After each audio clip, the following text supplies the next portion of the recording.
Psicología del Cambio, preparados para un nuevo comienzo. Ese libro creo que la autora no lo había terminado, pero estaba casi terminando el libro cuando concluimos finalmente en el título y en el subtítulo. Todo el rato que estuvo escribiendo el libro, pusimos un título tentativo, siempre ponemos un título tentativo para que el autor tenga un norte, ¿no? Sepa de qué va a hablar, pero es lo que llamamos en inglés un working title o un título tentativo. Lo tenemos como para apartar un espacio, ¿no? Este libro sí lo escribió este año esta autora. Este libro sí lo escribimos exactamente para un momento como hoy. Este libro nació con una idea, una inquietud que tuve yo una madrugada, al ver tanta desesperación y tanto sufrimiento colectivo que hemos pasado durante esta época, ¿no? Cuando esto quede grabado y lo vean a futuro, se darán cuenta qué magnitud tuvo este evento, los eventos del 2020 y 2021, ¿no? Y no sabemos cómo va a cambiar el mundo después de esto, ¿no? Pero una de las cosas que observa, igual que muchos de ustedes, ¿no? No es que sea alguien especial, que observe es que había mucho estrés, mucha ansiedad, no le puse yo esos nombres, ¿no? Pero mucho estrés, mucha ansiedad, mucho trauma, mucho dolor. Normalmente lo hay, ¿no? La vida es así, hay altos y bajos, no hay nada nuevo debajo del sol. Sin embargo, en esta ocasión era algo colectivo, ¿no? Lo que estaba pasando en España estaba pasando en Los Ángeles y estaba pasando en Nashville y sigue sucediendo. Y lo que sucedió el año pasado en tal ciudad ahora se repite en otra. Y obviamente también cuando lo experimentamos de manera familiar, no me refiero solamente al asunto, a enfermedad del COVID, ¿no? No me refiero solamente a eso, sino que por el hecho del encierro, si había alguien que estuviese enfermo en la familia, ya no se le puede acompañar al hospital, es muy doloroso. Si alguien falleció, aunque no fuera de COVID, fuera de cualquier otra razón, todo se había atrasado, todo estaba tomando más tiempo, en fin, un divorcio, una separación, una amistad que no está funcionando, todo ese tipo de cosas, el sufrimiento o las pruebas que vienen de manera natural, ahora se hacían mucho más difíciles. Entonces yo dije, tiene que haber un libro que hable de esto y un libro para la población latinoamericana, para la población hispanoparlante. Tiene que haber un libro así. Y obviamente la única persona que me vino, o la persona más adecuada para escribir este libro era la doctora Lidia Martín Torralba. Ella nos deleita ahora con su libro Psicología del Cambio, preparados para un nuevo comienzo, y vamos a dejar que ella sea quien nos explique de qué trata ese libro y por qué es un libro para hoy y para después. Con ustedes los dejo con Lidia Martín Torralba. Hola a todos y un saludo, un abrazo afectuoso desde Madrid, desde donde os hablo en este momento. Un agradecimiento especial también por acompañarme, acompañarnos en este momento especial en el que os compartimos del trabajo de muchos meses que traemos delante de vosotros con mucha ilusión y que esperamos de verdad sea una herramienta útil en vuestras manos y en las manos de aquellos que llegarán, esperamos, a tenerla entre las suyas.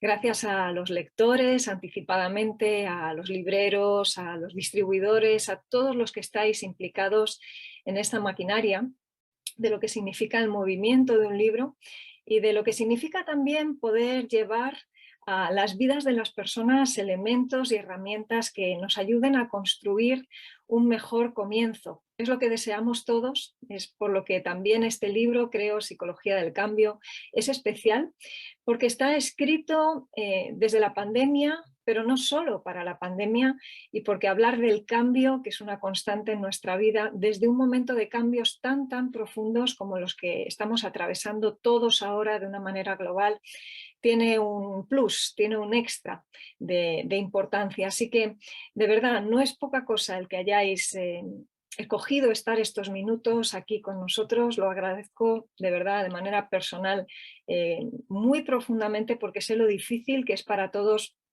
organizarnos, tener nuestro tiempo, pues para los muchos frentes que cada cual llevamos adelante, y por la parte que me toca, muy beneficiada y privilegiada en este momento de poder hablar con vosotros.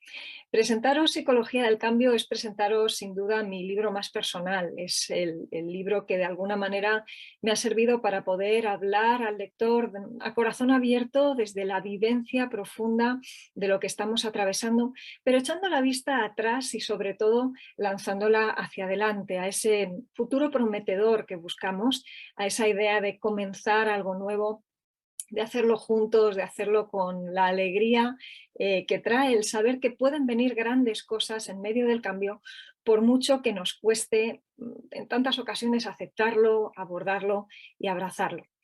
El cambio es algo que forma parte de nuestra vida. El cambio está y estará, estuvo desde que el mundo es mundo y vamos moviéndonos cada día desde los pequeños imprevistos a los cambios grandes, a los grandes giros que trae nuestra existencia. Y ante cada uno de esos nos vemos obligados a dar respuesta. Decía que este libro ha sido escrito desde la pandemia, pero mucho más allá que la pandemia, porque lo que pretendemos es básicamente cubrir dos necesidades que aplican a cualquier cambio que atravesamos en la vida, sea transicional por el simple paso de los años o sea quizá relacionado con circunstancias que se nos vienen encima, un divorcio, un despido, una alteración de nuestra economía, sea a la baja o sea al alza. Ante todo eso necesitamos, como digo, dos cosas. La primera, que no añadamos caos al caos por no saber por qué razones aparecen en nosotros todas esas reacciones extrañas que no entendemos muy bien,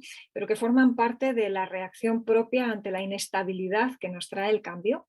Y luego, en segundo lugar, tener una hoja de ruta, saber qué hacemos con ello. Así que permíteme que dedique estos minutos a poder poner delante de ti una pequeña explicación, una pequeña forma de presentarte el aperitivo de lo que luego es el plato fuerte, el libro en sí, para que puedas ver también algo que me parece que es particularmente propio, idiosincrático de este libro, y es el hecho de haber sido escrito desde un lenguaje, creo, muy cercano, muy nuestro, muy de la gente de la calle, pero que a la vez pueda estar combinado con el rigor de la disciplina psicológica a la que me debo y que intentamos, por supuesto, que esto sea un libro que vaya mucho más allá de la autoayuda, de lo inspiracional o lo motivacional.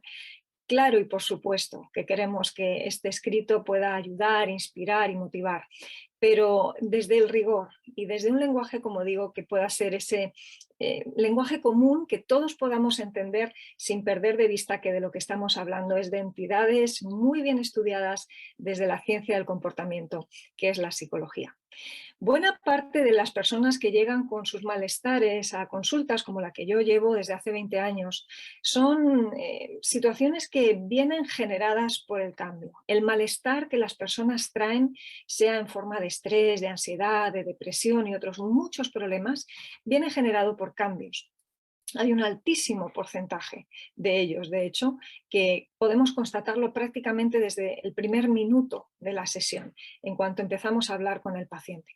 Y los cambios traen a nosotros, a nuestra vida, una serie de reacciones que no sabemos muy bien categorizar. Sabemos que nos generan malestar, incomodidad, incertidumbre, pero muchas veces no sabemos muy bien cómo manejarlo.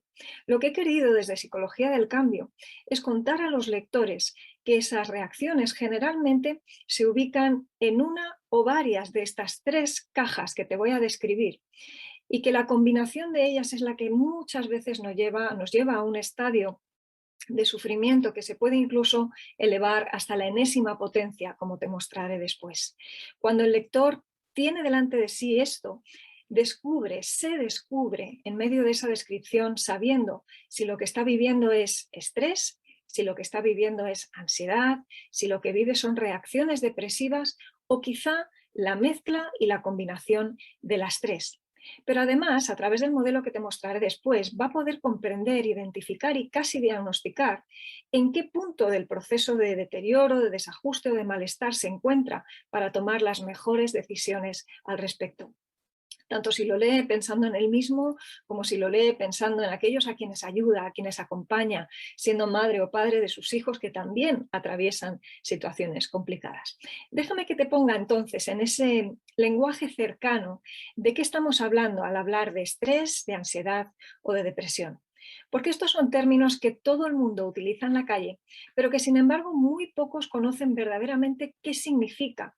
Y aun cuando piensan o creen saberlo, muchas veces eso choca directamente con lo que la disciplina psicológica nos dice que realmente son esos males.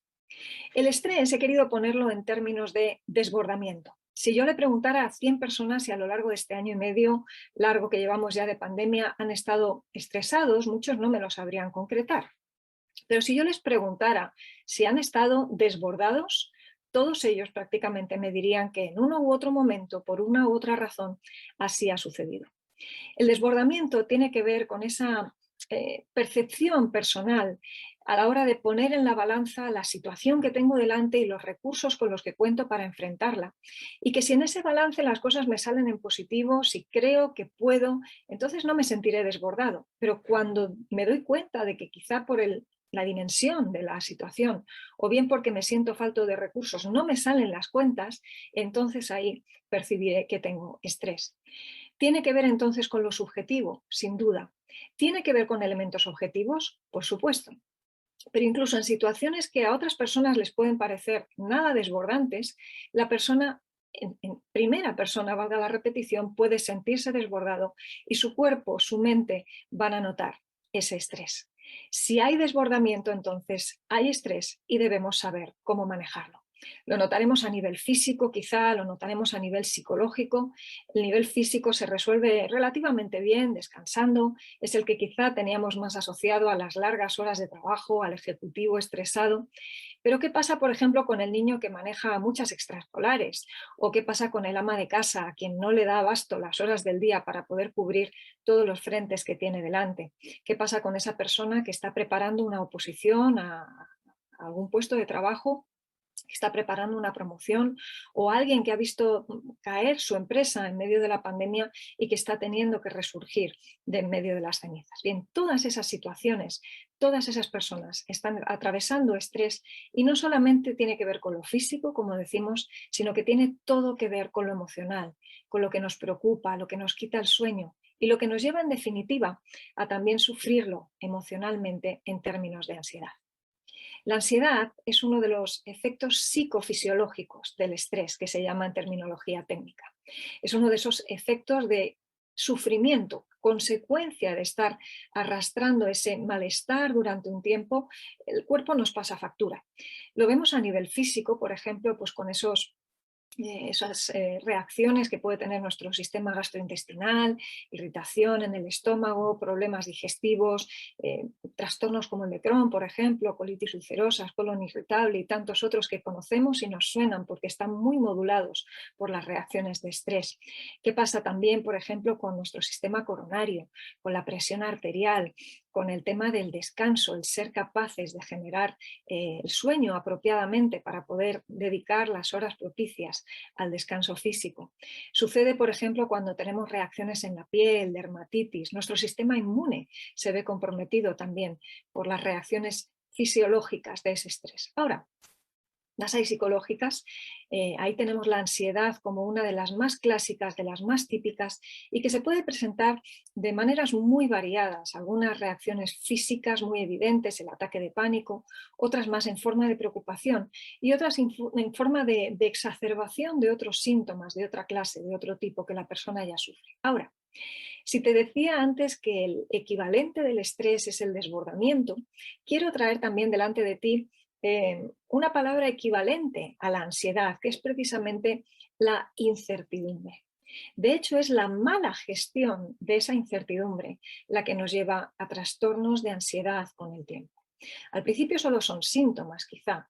Algo cambia, puede ser pequeño o grande, pero nos saca de la carretera a la cuneta, nos hace sentirnos incómodos, empezamos a cuestionarnos qué pasará, qué hacer, qué sucederá si tal o cual cosa. Y empieza toda una maquinaria a funcionar que nos pone muchas veces en jaque para tomar decisiones, para seguir, proseguir, de hecho, con nuestra vida normal.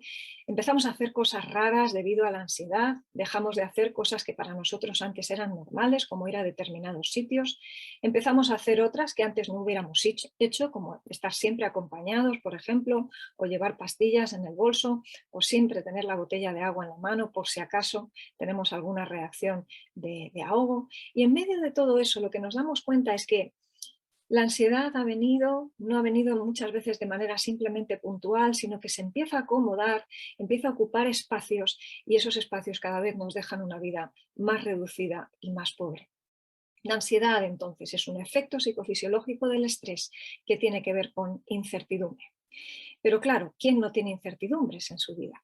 La incertidumbre es esa materia prima de la que se nutre la ansiedad y que si no se pone remedio a tiempo puede derivar en otra reacción, que es la que llamamos de síntomas depresivos. Si quieres ese tercer sinónimo, igual que te decía, el estrés es desbordamiento y la ansiedad tiene que ver con incertidumbre, te hablaré de síndromes depresivos relacionados con la sensación de indefensión, de impotencia. Esa sensación, permíteme la forma práctica de decirlo, de estar como vendido a los elementos, no tener nada en la mano aparentemente con lo que poder enfrentarme a lo que tengo delante. Tener la sensación de que simplemente estoy a merced de las circunstancias. La gran pregunta ¿es esto cierto? Y tal como lo planteo en el libro, creo que no, porque siempre hay situaciones que no podremos controlar, pero siempre hay algo que podemos hacer en medio de esas situaciones. Te pongo un ejemplo. No podemos alterar que el día sea un día lluvioso, un día oscuro, pero sí podemos elegir muchas veces si llevaremos paraguas, si caminaremos por la zona de la acera que está bajo los soportales, cubierta. Podremos también decidir si iremos con un calzado que permita pisar charcos o si por el contrario los esquivaremos porque no llevamos el calzado apropiado. ¿Qué haremos si nos mojamos? ¿Cuál será nuestro plan para volver cuanto antes a casa o para secarnos cuanto antes si llegamos a mojarnos? Y aplica esta metáfora sencilla a cualquier área de la vida, incluso cuando estamos frente a una enfermedad grave, cuando estamos enfrentándonos a nuestra propia muerte, por ponerte incluso el ejemplo más extremo y que tantos desgraciadamente han vivido y siguen viviendo en este tiempo. Y podrás ver cómo incluso esas situaciones que no podemos cambiar pueden ser vividas desde la dignidad, desde los recursos de aquellos que también están con nosotros, tomando buenas decisiones, escogiendo el tipo de legado que dejaremos a nuestro paso, qué tipo de recuerdos ayudaremos a componer, incluso para ese momento en el que ya no estemos. Las reacciones depresivas en este tiempo y en cualquiera de cambio tienen que ver sobre todo también con duelos, no solamente con tristeza, apatía o irritabilidad, que son los síntomas estrella de la depresión, sino que tiene que ver con la realidad de que ante las pérdidas nos dolemos. Cuando tenemos algo abrazado con cariño y ese algo o ese alguien desaparece, lógicamente hay algo que se rompe en nosotros. Y en medio de todo esto es que necesitamos recordarnos que el duelo no es algo en lo que solamente tenemos que dolernos, arrinconarnos ahí en una esquina, como prácticamente a dejarnos morir o esperar que las cosas cambien, sino que puede ser ese espacio de trabajo y de elaboración, poder mirar hacia atrás, revisar los hechos, qué nos ha producido a nivel emocional, cuáles han sido los aciertos y los errores en medio de ese proceso y sacar conclusiones que nos ayuden a construir aquello que queremos tener por delante. En medio de todos estos elementos que he puesto delante de ti, el estrés, la ansiedad y la depresión pueden presentarse de varias maneras que te cuento muy rápidamente y lo quiero hacer poniendo delante de ti un pequeño esquema que creo que te puede ayudar. Presento en este libro, Psicología del Cambio, el modelo de sufrimiento elevado a la enésima potencia para mostrarte cómo tantas veces el sufrimiento nos puede llevar justamente ahí, a una especie de bucle. Todo empieza por una reacción puntual de estrés, ansiedad o depresión que no tiene por qué estar conectada una con otra, simplemente aparecen y es normal, el cambio nos desestabiliza, siempre nos desestabiliza en alguna medida, pero el problema es cuando esos elementos se conectan para terminar creando, componiendo una secuencia que termina generando un círculo vicioso. De ahí que veas que voy pasando casi por pequeños elementos que de forma matemática te pueden ilustrar cómo de ese círculo que puede ir hacia adelante o hacia atrás, porque el estrés lleva a ansiedad y la ansiedad a depresión, pero también al revés, la depresión genera mayor ansiedad y la ansiedad mayor estrés, podemos estar en ese círculo vicioso que va hacia adelante y hacia atrás, generando, si no le ponemos freno en alguno de los puntos, una espiral. Una espiral que puede llegar a contaminarlo todo, que puede ser una espiral digamos, que va en aumento, digamos, el diámetro de cada círculo, pero que puede ser también descendente, haciendo que la persona vaya hundiéndose cada vez más, como pasa con un tornillo que se clava en la madera y que no podrás sacar de esa superficie si no es mediante la herramienta adecuada. Si lo traemos al área de la salud mental, quizá a veces medicación, ingresos hospitalarios, ya no solamente la intervención profesional, que por supuesto y que conviene que aparezca ya cuando se sospecha que se está entrando en ese círculo vicioso. Cuando la cosa se complica aún más y puede complicarse, porque la persona a veces no se deja ayudar, porque ya no está en capacidad de seguir las pautas o las indicaciones de quien lo intenta ayudar, nos podemos ver en esa especie de bucle que he pretendido de alguna manera simbolizar a través de ese infinito, para darnos cuenta de que ese nivel de sufrimiento a veces puede llevar incluso a que la persona ni se diferencie del trastorno que está teniendo o que incluso pueda llegar a un punto autodestructivo. ¿Cuántas personas llegadas a este punto de la situación incluso piensan en atentar contra su vida, piensan que no hay nada que pelear? Ahí puedes ver esa indefensión, esa incertidumbre llevada al extremo y ese desbordamiento. Así que he querido simplemente poner delante de ti en estos pocos minutos, y sé que de manera muy apresurada y quizá muy atropellada, algunos de esos conceptos para que puedas de alguna manera anticipar lo que encontrarás en Psicología del Cambio. Prepararnos para un nuevo comienzo requiere empezar a examinar juntos lo que tenemos delante, poder tomar decisiones sobre en qué punto estamos, decidir cuál va a ser el siguiente paso en esa hoja de ruta y animarnos, sin duda, porque este es un libro que pretende traer esperanza a que lo que tenemos delante puede ser fantástico y maravilloso. Necesitamos entonces retomar el pulso de la situación, sea esta crisis global que estamos viviendo o cualquier otra circunstancia que te toque vivir. Y como te decía antes, puede ser desde la primera persona, puede ser porque estás en una profesión asistencial, porque estás reconstruyendo tu propia vida en medio de las cenizas, porque quizá quieres prepararte para un cambio o quizá estás ayudando a otros a que se preparen para ese cambio, que este libro puede ser una herramienta fantástica. Ahí hablamos de oportunidades, de cómo crecer en resiliencia, que es esa madurez en medio de la dificultad. Si miramos atrás, todos hemos pasado situaciones difíciles que creo que, si somos honestos, reconoceremos que son las que nos han ayudado a crecer. Así que espero de verdad que puedas encontrar en estas pocas palabras y en las muchas de ese libro una propuesta útil en tus manos y una propuesta que te apetezca tener ahí como modelo de referencia, compartir con otros, hacer viral en un momento de cambio y de retos tan grande como lo que estamos enfrentando ahora. Te voy a proponer entonces reaprender para poder manejar el estrés. Te voy a proponer enfrentar los miedos y explicaré cómo hacerlo para poder enfrentar esa ansiedad que tantas veces nos atenaza. Y también, cómo no, hacerte una propuesta práctica para aprender a elaborar nuestros duelos, a elaborar toda esa tristeza que a veces rodea al cambio y ayudarnos a movernos de una manera sin prisa, pero sin pausa, hacia ese futuro precioso que esperamos está delante de nosotros y hacia el que queremos dirigirnos. Gracias por permitirme construir junto contigo. Un abrazo grande desde Madrid y que os vaya muy, muy bien. Pues ahí lo tenemos, Psicología del Cambio, El exiliado, La mandrágora de las 12 lunas, Emprendedor, de Víctor Hugo Manzanilla. Son libros que están, Emprendedor ya está disponible, La mandrágora, El exiliado y Psicología del Cambio son lanzamientos del 1 de octubre y están disponibles ya están en preorden, ya pueden irlos preordenando, el libro en papel y el libro en ebook. Y por ahí van a ir apareciendo también los audios próximamente, en las siguientes semanas. Recuerden que estamos preparando el webinar donde vamos a hablarle a los autores y vamos a explicarles un tema acerca de la propuesta, de su propuesta y cómo concluir con el título adecuado. Búsquenos en redes, en Facebook como The Agustin Agency. Ahí ven cómo me pueden seguir a mí, lluviaagustin.526. Y si quieren, si quieren recibir comunicados por WhatsApp, ese es nuestro número de WhatsApp, lo ven por allí, 615-562-1036. Pueden escribirnos allí y con mucho gusto lo agregamos a una nueva lista.